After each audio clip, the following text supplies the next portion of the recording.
Abuna Mowet, okay, FM, presenter, no, sire, commentator, I, or no, and one sem na better, mepuno so, yenya bekaya,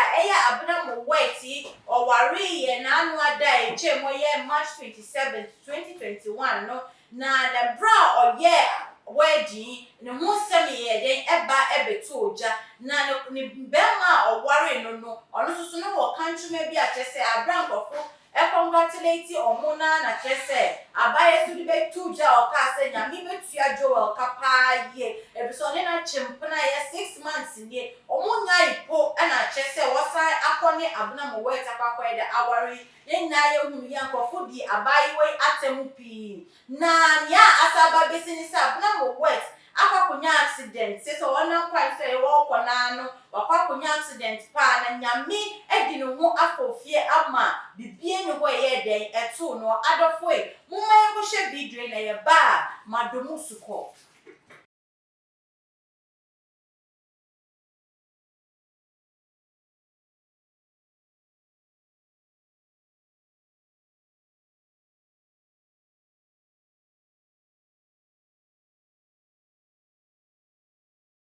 yenna ya kwa hye video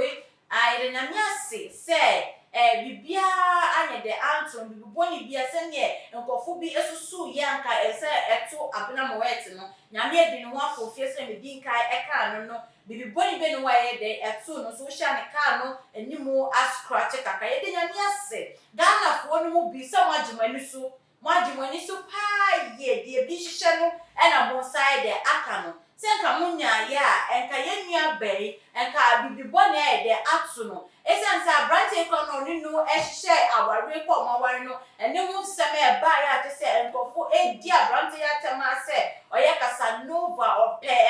ma che se onu de ene ne se adato panko no wo chimp na kra no wunya ne wasaka kosi oba foforo so eso ni nyina mu no de bia meka se obe ma pema obe me bia pema enso so owodi oye de odo no ente ya Abuna Mowet no do ye de ni do ekodi ni mu a ema ni ye de ehye ne kawa fefefe na ebenu mo no nsemi ya omo kika edifa Abuna Mowet aware hu na je se wo hwe ka me akoye se bi dumi no se bi susu kofa ba bi na omo koye dro se ne ebe ya nka Abuna Mowet ebe wu na nka omo na ba be ye de ahye ho se ko ba ni senti ne ma Abuna Mowet etimi ekonya accident yi jese dinyi namunu usha na jese obi na edi hu juma Ghana de saa jese ye hu se obi ba be ware obi mpena ye obi mpena obi kanchuma esi ye obi ne de kanchuma enti ni namunu se de musi ye no nyame aka Abuna Mowet ne mpai bo mu de emu aye di mpai mu epiye enti ama accident no aye de wanya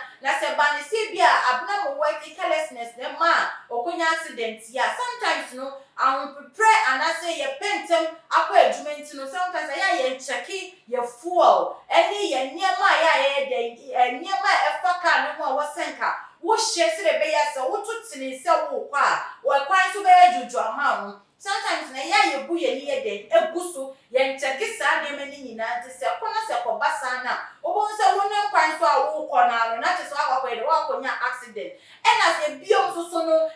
yenuma ya ye tie no wotina kan ma wotimi bie enyum no so loud to the extent say enyeme bi kwa to chima wo ka no ho a wonya den wunhunu wo dia say nyum na wotie na o hye video ya Abuna Mowet video ya wotimi say ne ni agye te say oji ni two cry de e wo ka ni expect to say eni gie eja oba de wo ware fofra ka a hye wontino eni wani gie no ntino wa hye ya ebia wo be fam na wo dia kwakoye den wo di akonya accident enti mesere Abuna Mowet say next time biom no say won na kwan so a anase se wo fifie so obetuni ka I was so checking the engine or checking inside HSA or the swire there or the swear ebuka ni mana bibia yo okay answer what to me I there at what ne but se bi obuna ni go so na se bia I will prepare na entem pay this one later why enti no or pentem na wakwa ni nyina ka hu ne the accident here the ebano I was say you pay attention e wo car ho say the nipa wo ti di nyambre e di access once na we pie abontene no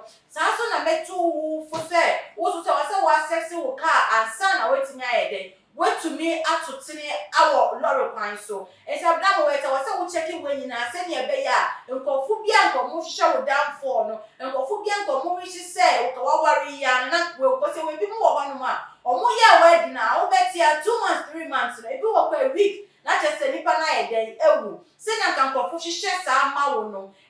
omo ama ne sa but the message ka dem say so wo checking who see kwa so say wo kwa e wo say wo ye den wo checking wo car no we engine bibia say e okay ansa na wa ye den ansa na wakọ enti abuna mo wa tie futuo kakra mo wo edema wo no na face sa mo wani ye de e ko aware wo sai wo so de e ma ne mpa wo de so ni be ma aware no e ma bebre ni ye den eni ewo wukunu hu efisi abrante no ho fe pa ye enti e wo say wo ma wani ko okunu na bompa yes amre die empa bole gero baba ne de nyaida e wo say abrenya na wo ko koto dim na bompa ye pa efisi accident ya esi wo abra go nko should tell you say eni eyeden edi wachi nti wo say wo hye ye wo na monto mu wo kọ no be nyina no e wo say wo hye ye se ne be ya akwanhia se no wan de wan hia de say ne na aka won na ya e bia the next time e be ka won sa aba won sa ye de echa nti futu kakra me wo edema won no